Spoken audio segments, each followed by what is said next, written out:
Welcome to Z's and 3 For 3 for the win. Yes! We've all been there. You know that one relationship that was at some point doomed, not going to work out, but you can't quite pull the plug. Maybe you guys live together. Maybe you really like their family. They like yours. Maybe you guys share a dog or another pet. So what do? Well, obviously, you call Adele's fiance and say, "Get me a spot on the San Antonio Spurs." It was that type of night in the NBA with just 4 games, 2 national, none of them very good. But we can take this opportunity to showcase a team that hasn't been getting enough talk. The Houston Rockets, second in the West, with a better record than the Boston Celtics. Are they legit title contenders? We'll break it down in tonight's show. We'll cover all the action, news, and what you need to know. But before we get started, if you like the show, please do like, subscribe, share with a friend. Let's get it. Group chat. Game of the night. ATL. Houston Rockets in town. Not chopped and screwed because we're not playing in the Lone Star State. What did I tell you guys last night and what to watch? Rockets Hawks of the 4-game slate may have some juice. It did indeed. Group chat game of the night. Joy if you like defensive basketball. 2 of the NBA's elite premier defenders, Dyson Daniels and Amen Thompson, should both be first team All-NBA, All-Defense.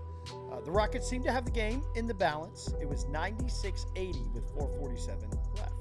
But Atlanta goes on an 11-0 run. So we are under a minute now. Dyson Daniels has a lay-in with the foul. Cuts it to 98-95. After which, Trae Young and Dylan Brooks get into it. They had collided earlier in the play. Young took exception. Brooks comes in, puts hands on the back of Trae Young's neck. Sidebar, are the Rockets becoming the new bad boy Pistons? We've seen multiple instances of fights with the Miami Heat. Now they're just a scrappy team. I'm not saying the success of the bad boy Pistons, but bringing that type of mentality to the court. Right, let's go back to the action. Young, Brooks get into it.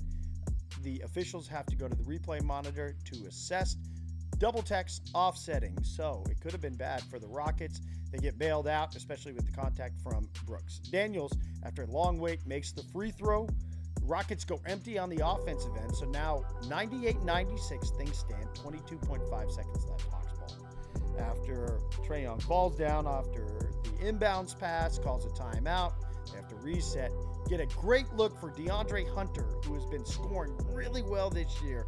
Top of the key 3, rattles in and out. Rockets rebound, run the ball out. Şengün finishes with the dunk. 196, they emerge victorious.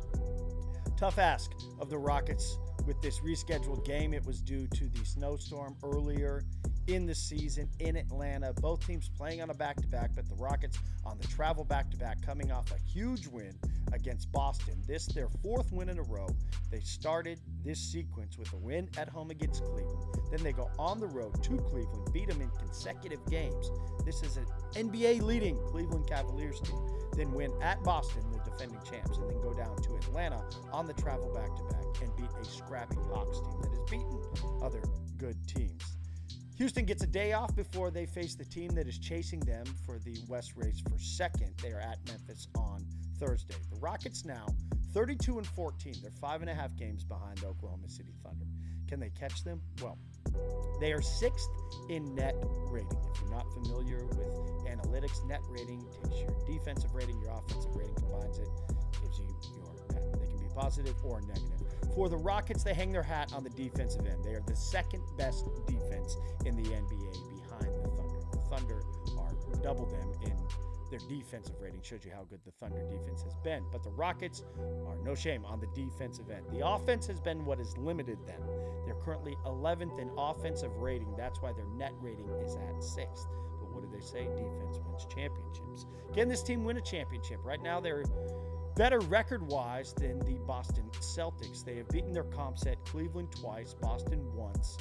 They split the season series with the Celtics, and they've beaten Oklahoma City once. The Thunder have won the other 2 meetings, but there are 2 more on the schedule. They will meet on March 3rd and April 4th. Rockets got going something.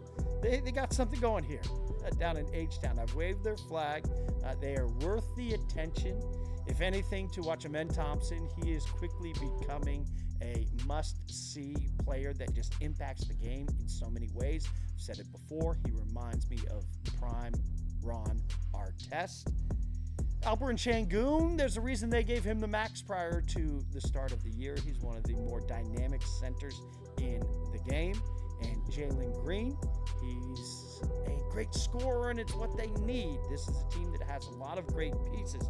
Also, they have said that they are out of the De'Aaron Fox conversation because they want to see what they can do with this group. Ime Udoka built a great thing in Boston, didn't get to see it through, but the Houston front office, their coaching staff, these players, this roster looks very much as if it can compete and really make some noise. This is a team that won 41 games last year, but I think that the Houston Rockets, they are worth your attention. Rest of the slate, Lakers in Philadelphia to take on the Sixers. The Lakers on their second longest win streak of the season, having won their last 4. The Sixers winners of their last 2, but 3-7 over their last 10. They'd have to do this one without Paul George. Reported tendon damage to his pinky finger. This is his 15th game missed of the season. Coach Nick Nurse saying he is day to day. Regarding injuries, well, Anthony Davis would leave this one just 10 minutes in an abdominal muscle strain, and the Lakers would accordingly get blown out. No fight after losing Davis. The Sixers got a lead of 25. They won the game 118-104. 43-point night from Tyrese Maxey on 15 of 26 shooting. 31, 8, and 9 from LeBron. The Sixers will welcome the Kings tomorrow, the Nuggets Friday, and the Celtics on Sunday. Doesn't get much easier for the Sixers. So big win for them to secure. The Lakers go at Washington and then at the Knicks across the rest of their week. That was the first national game. The second was Milwaukee-Portland. Damian Lillard playing in Portland for just the second time since leaving for Milwaukee, hence the national TV window. But it was no welcome home for Dame. The Blazers took the lead in the second quarter and rode it home to the end. 125-112, 30 from Danny Advia. Maybe those all-star votes were warranted. 25 from Anthony Simons and 21 and 14 from DeAndre Ayton. At best, a 39, 12, and 5 game from Giannis. The Trailblazers take both meetings in the regular season off the Bucks. Is it too early to say that the Dame trade was a colossal failure for the Bucks? Just wondering, putting it out there. Final game, Utah. Golden State, no Steph. He was load managing his knee injury. The Warriors, well, they look like a really good team against the Jazz. The Jazz starting 5 was Colin Sexton, Isaiah Collier, Drew Eubanks, Micah Potter, and Bryce Sensabaugh. Yeah, the Golden State group, even with no Steph, no Draymond, they were able to get it done. 114-103, 23 from Dennis Schroeder. Kuminga also out. 20 from Brandon Podziemski and 19 from Wiggins. Game high 30 points from Colin Sexton. Take a couple bars off. Let the beat breathe. Heavy Pour, leading score of the night, presented by Portland Water. Visit them at drinkpdxwater.com. It was Tyrese Maxey with his 43. Dunk of the night, well, I will go with the double clutch on the break from Ahmed Thompson. Performance of the night, the only team in action that I think has legit playoff ability, that's the Rockets. And a huge part of that will be Jalen Green. And it was a night when his team was low on energy. They were on the travel back-to-back, if you haven't heard me mention it. They needed his scoring. He had 25 and 7. He had a mean shake, too, on Larry Nance Jr. on an in-out dribble. Here's a stat of the night for you as well in watching the Sixers game. Joel Embiid is now 10 and a half seasons into his NBA career. He has played 446 games of his said career. And now he has missed 400. Injuries and news. We start with the Rising Star player pool selected by NBA assistants. You see the names on the screen here. Let me break it down for you. There are 28 players comprised of 11 sophomores, so second-year players, 10 rookies, and 7 G Leaguers. If any of these players are selected as an all-star First and foremost, they can only play for one of the 3 NBA All-Star teams. I believe that the only one we're going to run into this problem with is at the bottom of the sophomores list in Victor Wembanyama. So, out of the 21 NBAers, those will be drafted into 3 7-player teams. The G Leaguers will make up a 4th team. The draft is going to take place next Tuesday, February 4th. We now have 4 teams comprised of these 28 players. They will play a mini tournament of 3 games. The semis will be the first team to 40 or more, and then the championship will be the first team to 25 or more. So say you're at 24, you hit a 3, you win the game. Got it? Winner will earn a spot in the All-Star 4-team format. Okay, you got all that? You remember we are doing All-Stars. There's going to be 3 teams joined by the winner of this format that will happen. Just remind me again who greenlit this format. Once again, come on, let's do it. USA versus the world. We could do it for the Rising Stars as well. I also thought it was a great format with the rookies versus sophomores. I do appreciate having continued to cover G League games, the incorporation of G League players. But, yeah, this ain't it. We'll see how it goes. I'm all for trying new things. I just feel that this is a little complicated and hard to explain, but that's what I'm here for. The Warriors announced today that they are going to retire Andre Iguodala's number. Quick, what did he wear? You remember? Number 9.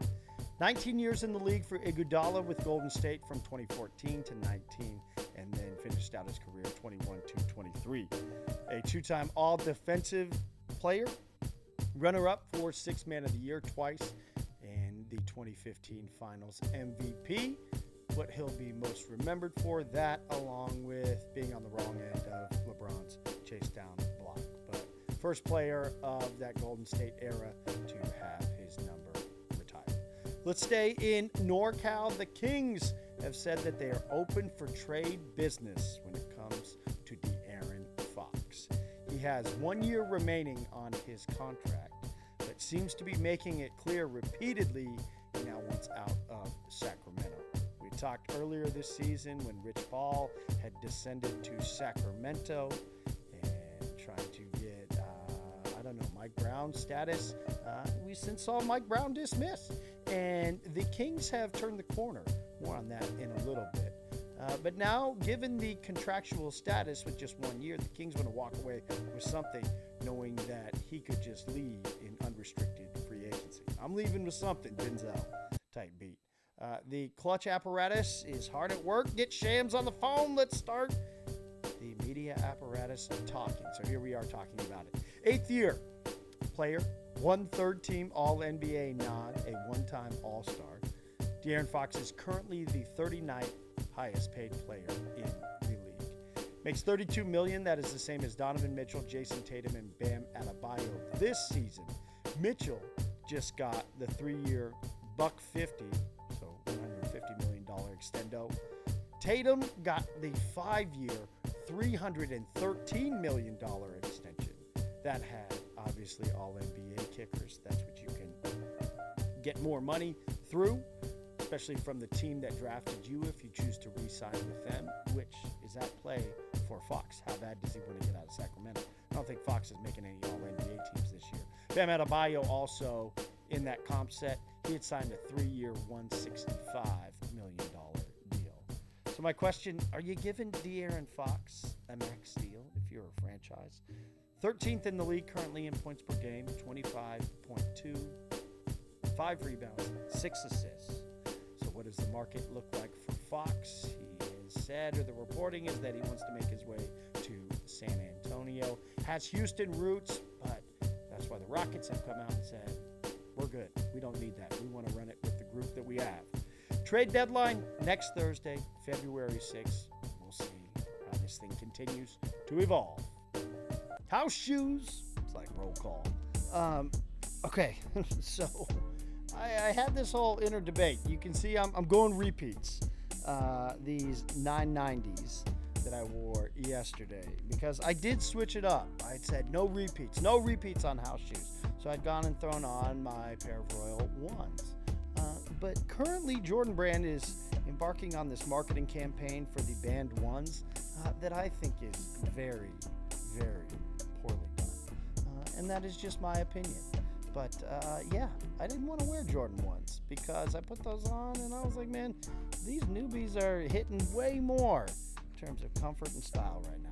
That's just where I'm at with my shoe game. So there's your little house shoes. And tonight, well, I didn't know if we were going to have another opportunity to do it.